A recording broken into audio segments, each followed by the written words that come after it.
చూస్తున్నాం కదండి, Kamareddy GR colony సంబంధించి పెద్ద చెరువు ఈ ఎఫెక్ట్ ఇదంతా కూడా. ఇక్కడ దీని వెనకనే పెద్ద చెరువు ఉంటుంది. ఆ పెద్ద చెరువుకు సంబంధించినటువంటి వాగు ఇదంతా కూడా. ఈ వాగు యాక్చువల్గా ఇట్లా స్ట్రైట్గా వెళ్ళాల్సిన వాగు ఈ టర్న్ తీసుకుంది. అంటే నీళ్ళు వెళ్ళడానికి ఎక్కడా కూడా అవకాశం లేకుండా ఇక్కడ అన్నీ కూడా, అంటే ఇది ఇవన్నీ కూడా పంట పొలాలు కావడం వల్ల ఈ పంట పొలాల్లో రియల్ ఎస్టేట్ వ్యాపారం చేసి ఇక్కడ అందరూ కూడా ఇల్లు కొనుక్కుని అక్కడ ఇల్లు కట్టుకున్నటువంటి పరిస్థితి మనం చూసే ఉన్నాం. సరే, ఎంక్రోచ్మెంట్లో ఇది కబ్జా అయిందా లేదనే విషయం పక్కన పెడితే అందరూ కూడా ఇక్కడ మొత్తం కూడా అన్నీ కూడా పొలాల్లో వీళ్ళు ల్యాండ్ కొనుక్కుని కట్టుకుని ఆనందంగా గడపాల్సిన ఇళ్ళన్నీ కూడా ఈరోజు జలాశయాలలో మునిగిపోయి వాళ్ళ బాధ వర్ణనాతీతంగా కనపడుతున్న పరిస్థితి మనం చూస్తూ ఉన్నాం. చూశారు కదండి వాగు ఎట్లా పొంగుతుందో. ఈరోజు ఇంతవరకు ఈ పరిస్థితిలో ఉంది. నిన్నైతే ఆ రేంజ్లో ఉంది వాగు. ఈ ఎఫెక్ట్ అంతా కూడా నీళ్లు ఆ ఇళ్లలోకి వెళ్ళడం వల్ల టోటల్ ఇళ్ళన్నీ కూడా మొత్తం కొలాప్స్ అయిపోయింది. చూశారు కదండి, లాస్ట్ ఎడ్జ్లో కనపడుతుంది కదా, అక్కడ వరకు వచ్చినాయి నీళ్లు. అంటే ఏ రేంజ్లో వచ్చిందో వాటర్ చూడండి. ఆ గ్రిల్ కనపడుతుందిగా, గ్రిల్ వరకు నీళ్ళు రావడం వల్ల చెత్త అంతా అక్కడ పేరుకుని ఉంది. అంటే ఆ రేంజ్లో నీళ్ళు వస్తే మరి కాలనీలో ప్రాణాలతో ప్రజలు బయటపడారు తప్ప ఏ ఒక్క వస్తువు కూడా బయటపడినట్టుగా కనిపిస్తలేదు. ఈ వాగు నీళ్లు అన్నీ కూడా జనావాసంలోకి రావడం, అదేవిధంగా ఈ వాగు చెరువు నిండడం ఎఫెక్ట్ కారణం అని చెప్పేసి మాట్లాడుతూ ఉన్నారు. దాదాపుగా మనం చూస్తూ ఉన్నాం 50 ఏళ్ళుగా ఎప్పుడు కూడా ఇటువంటి పరిస్థితి మేము చూడలేదంటూ కూడా స్థానికులు చెప్తా ఉన్నారు. సో నీళ్లు వెళ్ళడానికి అవకాశం లేదు. ఎక్కడ పడితే అక్కడ ఇళ్ళు కట్టడం వల్ల ఈ పంట పొలాలన్నీ కూడా రియల్ ఎస్టేట్ వ్యాపారులుగా వీటిని ల్యాండ్లుగా మార్చి ఇళ్ళు కట్టుకోవడం వల్ల ఇటువంటి ఎఫెక్ట్ జరిగిందంటూ కూడా స్థానికంగా ఉన్నటువంటి వాళ్ళు చెప్తా ఉన్నారు. ఈ పక్కనే హౌసింగ్ బోర్డు ఉంది, ఆ పక్కన ఇంకో కాలనీ ఉంది.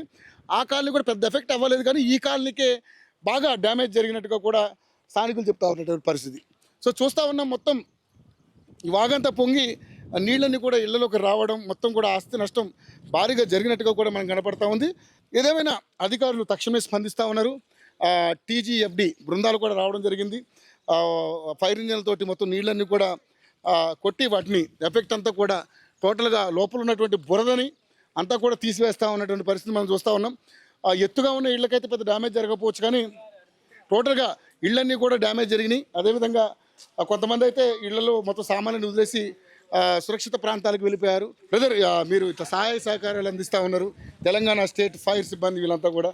సో ఏంటి, ఎట్లా జరిగింది, సహాయ సహకారాలు ఏ విధంగా అందిస్తూ ఉన్నారు? మార్నింగ్ నుంచి స్టార్ట్ అయినాయి. చాలా ఎఫెక్టివ్గా ఉన్నది. యాక్చువల్లీ తక్కువ ఇండ్లు బాగా ఎఫెక్ట్ అయినది తక్కువ ఇండ్లు మాత్రమే ఉన్నాయి. ఈ పక్కనే ఉండడము, వాటర్ కూడా ఫ్లో అవుతుండడము, అదే వాటర్ని పెట్టి మళ్ళీ బురద మొత్తం లోపల నుంచి క్లీన్ చేయడం, ఇవన్నీ చేస్తున్నాం వాటి సాయంతో. మాక్సిమం ఈ రోజు ఈవినింగ్ నైట్ వరకు మొత్తం క్లీన్ చేసే ఉద్దేశంతో అందరూ కూడా చాలా ఎఫెక్టివ్గా పనిచేస్తున్నారు. అందరూ మామూలు నుంచి వచ్చినాం, మహబూబ్నగర్ నుంచి ఎస్డీఆర్ఎఫ్ టీం వచ్చినాము. 10 members ఫైర్ ఇంజన్లు పెట్టి క్లీన్ చేస్తాం. రెస్క్యూ ఆపరేషన్స్ అయిపోయినట్టు. కానీ నిజంగా బ్రదర్, మీరు అంటే మీ సహాయ సహకారాలకి నిజంగా సాల్యూట్. నిజంగా మీలాంటి వాళ్ళు కరోనా టైంలో పారిశుద్ధ్య కార్మికులు కావచ్చు, పోలీసులు కావచ్చు, ఇప్పుడు కూడా పోలీసులు మీరు ఇట్లాంటి ఎఫెక్ట్ వచ్చిన వరద బాధితులందరూ కూడా కాపాడే పరిస్థితి చేశారు. నిజంగా మీ అందరికీ కూడా ధన్యవాదాలు. బట్ అంటే ఎంతవరకు ఎఫెక్ట్ అయి ఉంటుంది అంటారు మొత్తం టోటల్గా? ఎఫెక్ట్ అయ్యింది అంటే ఈ సరౌండింగ్ అంతా మీరు ఆల్రెడీ అంతా చూస్తుంటారు. నిన్న మొన్న ఎంత ఎఫెక్ట్ అయింది, ఇంకా ఎక్కువనే ఉంటాయి. వాటర్ కూడా దాదాపు ఫస్ట్ ఫ్లోర్ మొత్తం, దాదాపు ప్రతి ఇల్లు కూడా ఫస్ట్ ఫ్లోర్ అంతా కవర్ అయిపోయింది. అంతవరకు రేంజ్ వచ్చేసినాయి. లోపల బెడ్స్ అన్ని కూడా కవర్ అయిపోయినాయి. వీళ్ళు చాలా వరకు మొత్తం ఇంట్లో ఉన్న ఫర్నిచర్ అంతా ఖరాబ్ అయిపోయింది. అంతే, వాళ్ళు బయటికి ఎట్లా వచ్చిందో అట్లు మాత్రమే ఉన్నారు. మొత్తం లోపల మొత్తం అంత వేస్టేజ్ ఇప్పుడు అంత పనికిరాందే.